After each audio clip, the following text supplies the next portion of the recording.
Oh, who did it? Yuta was not playing, huh? They really flexed with the creativity of the fights in this part. There's a lot of really cool abilities. After all that aura farming, it just ends like this? No, I refuse. Oh, we never thought about what's above. Is that an elephant? Bro is not if we're gonna go down from 4 to 6 and you're at 40, what the fuck are you made of? So basically, it's just a survival of endurance at this point. Why is this man so clever? He has the lamest look of any character and like my favorite ability. I can feel my ass just fucking clenched right now. I'm puckered up. Also kind of directed very similar to how like Chainsaw Man scenes would be directed if you think about it. I really thought it was going to be mostly up close shots. Excuse me? That's the thing, though. Lying to your opponents is the way that people survive the most in this world. Why is he covered in baby oil right now? Oh my god, could you imagine a character like the Joker from Batman with that ability? That would be next level terrorism. Wow. But I can understand why. Damn, what an episode of JJK. Of course, those are just some of the highlights. You want to get your full live reaction, head on over to the Patreon. But let's jump into it. We had an episode full of lies. I mean, throughout this whole episode, I went back and forth on my opinion on what was going to happen to my boy. For the most part, I sided on, of course, he would make it. But there was quite a few times my ass was puckered, man. I was like, this might be the end of him. And to be honest, when you have a standoff between who's going to get crushed first, a man under an elephant or a man basically dealing with about 10 times the force that would normally knock someone out if they're flying through the skies, you think you can't get crazier than that, and then without much struggle, they escalate it tenfold. And honestly, there was borderline Chainsaw Man directing around that pool sequence. Like, these are the types of shots that, like, anime fans love to screen grab, and then they'll post it online, and then there'll be a bunch of just really weird people. Oh my god, look at how ugly it is. You can't see hyper detail on Megumi's face here. But the atmospheric directing and watching them on two different sides walk, like they weren't rushing, they weren't trying to run to get to each other. They both were winded and beaten the fuck out of, and you didn't know who was going to be laying there in a puddle of blood, because from our point of view, from their point of view, neither one can use their abilities. He's soaking wet, his receipts can't be used, Megumi's out of spiritual energy, and then he lied.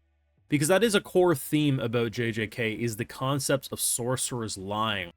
And lied this man did. And it happens so freaking quick, because they start the fight, and usually what I'm expecting, if he truly is out of juice, it's going to be a pretty instantaneous, he's going to jump him with his wolf. So the fact that they actually were throwing hands, and it looked like they were truly going to go all out. 2 men enter, 1 leaves alive. And the wolf comes from nowhere and just fucks him up here. Like, look at how realistic that is.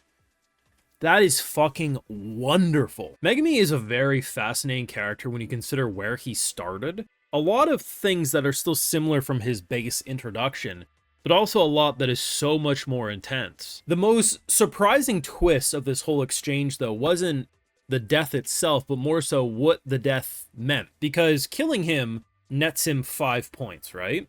Which, hey, 5 points goes a long way over time. But it's not a life-changing amount of points in a short amount of time. And what does this man do? He transfers his points over to him before dying. So rather than getting 5 points, we got 46, I believe, right? Because he gave 41 points over? Something like that. And I love the reasoning behind it.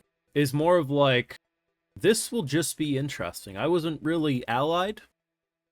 I don't have a lot of insane loyalty. This is my good deed to see what could happen.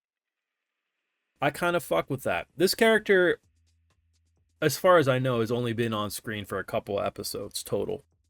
Unless I'm misremembering earlier episodes. But the concept of having receipts and making those into reality is such a cool ability. It's a damn shame he wasn't one of our main characters, because I could have watched an entire battle shonen with someone making goddamn some civics and summoning an entire fucking house. Like, come on, man. Like, it's so cool. And yeah, do I have questions on how he kept those damn receipts? Like, he fell into a fucking pool and he still kept them on. I don't know what type of Gorilla Glue nonsense he was doing, but super fucking cool. The craziest thing, though, is this man, they say that his powers, like in theory, could rival Gojo. Now, is he on Gojo's level? No. But the concepts of anything he finds funny becoming reality. He doesn't really understand his powers, they also confirm that. But could you imagine a true psycho? Could you imagine the Joker from Batman having an ability that anything he seems is funny becomes real? That means Batman would repeatedly just die and come back to life because that's funny and endless torture. Unlimited potential. One of the goofiest fucking characters, maybe even the goofiest character we have ever seen in this show. The only damage for somehow is a bit of flared up hair. It's probably a good thing he's on our side, because while I'm not saying it's like impossible for our main characters to defeat him need be. But I think having someone this ridiculous and very much cartoonishly insane on our side is a good thing. It's the type, like last week's episode, where they held on to that silence and they had this great animation for just responding to his cringe, was so fucking engaging because he's literally a Looney Tunes character. Like, I'm surprised he doesn't take out a giant hammer and bash himself in the head. They're going to do something crazy in part 2 with him, I'm convinced, because I don't think they'll do anything too crazy next week, but hey, welcome to be proven wrong. But come part 2, I'm waiting for the most insane shit with him, because I know what's going to happen. I really do. I will say, though, this was a really interesting moment. Probably will get overshadowed by a lot of the insane Sakuga, and I understand it. But her running away, talking about wolves and being hunted down, for basically one of two things to happen. Either his familiar was going to do it, which was a big old wolf, or he was going to stab her, and instead he walks away. Which most likely means, I would think, that she probably saves him, right? Imagine we're getting a favor repaid sort of a situation. She's a fascinating character. Tragic character. Ignorant character. Put her faith into the wrong people. But one that I would gladly be okay if stuck around for a good while, because I think she is a fascinating addition. Though, you could also just leave her here and never touch upon her again and be good, right? I mean, who knows what the fuck's happening here? I mean, why not, I guess? Like, what do you mean, Yuta? So, like, they do this big hype beast moment at the end of the episode. There's these 4 pillars, these 4 powers. They're all relatively equal in theory, so they're kind of in a stalemate. Record scratch, Yuta killed one. Is next episode just Yuta slicing down the 4 pillars? I'd kind of be okay with that if that's what they're implying. Who would have thought JJK 0 would lead into what we've seen? I mean, you start off the season and just, it's like shattering my brain on what his role's gonna be, because it's such a different vibe than what I'm expecting.